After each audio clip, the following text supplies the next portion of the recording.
రైతు సోదరులందరికీ నమస్కారం. ఈరోజు మనం సుజాత్ నగర్ మండలం సుజాత్ నగర్ విలేజ్లో పెద్దమల్ల నరేంద్ర గారు వేసినటువంటి 8 రోజుల మిర్చి తోటని ఫీల్డ్ చూడటానికి రావడం జరిగింది.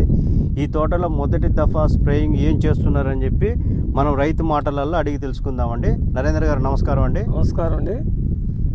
మాది తోట మిర్చి తోట వేసి ఈ రోజుకి వారం రోజులు అవుతుంది. మంగళవారం వేసినాం, మళ్ళీ ఈరోజు మంగళవారం ఫస్ట్ స్ప్రే చేస్తున్నాం. ఈ ఫస్ట్ స్ప్రేలో కెమికల్ ఏంటంటే సల్ఫర్ ప్లస్ మోనో కలిపి కొడతారు. కానీ మేమేంటంటే ఈ వాసు ట్రేడర్స్ వాళ్ళు వెట్టిగో ఒకటి, తర్వాత క్రాప్ టానిక్, ఇంకొకటి స్ప్రెడ్డర్ అంటే ఈ 3 కలిపి వర్షం ఉందని స్ప్రెడ్డర్ కలుపుతున్నాము. ఈ వాతావరణము వర్షం కారణంగా ఈ స్ప్రెడ్డర్ కూడా కలుపుతున్నాను దీంట్లో. ఈ 3 కలిపి ఫస్ట్ స్ప్రే చేస్తున్నాము.